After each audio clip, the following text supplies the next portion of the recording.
आजच्या तारखेला करोडो लोक आयफोन वापरतात, पण कधी विचार केलाय या आयफोन मध्ये आईचा नक्की अर्थ काय? हा ए फोन, बी फोन, सी फोन का नाही, फक्त आयफोनच का? सांगतो.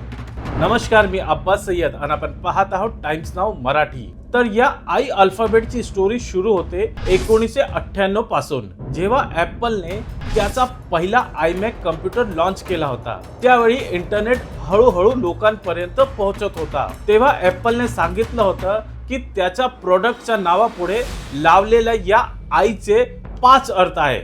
सर्वात पहिला आणि महत्त्वाचा अर्थ होता इंटरनेट, कारण आयमॅक त्या कम्प्युटरांपैकी एक होता ज्याने इंटरनेटशी जोडणं खूप सोपं केलं होतं. दुसरा अर्थ इंडिव्हिज्युअल, कारण हे डिव्हाइस पर्सनल वापरण्यासाठी होतं. तिसरा अर्थ इन्स्ट्रक्ट, कारण हे डिव्हाइस शिकण्या आणि शिकवण्यासाठी मदत करत होतं. चौथा अर्थ होता इन्फॉर्म, कारण हे जगभराची माहिती देत होतं.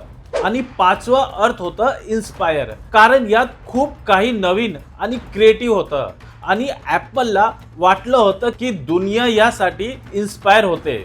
म्हणून आयमॅक नंतर जेव्हा आयफोन आला तेव्हा त्यालाही हा आय तसंच ठेवायला लागला. तसं पाहिलं गेलं तर आजच्या या आधुनिक जगात ॲपलचं म्हणणं आहे की आता हा आय स्टँड करतोय इनोव्हेशनसाठी. आता ही अशी माहिती मिळाल्यावर तुम्ही नक्की म्हणाल ना, ओ आय सी.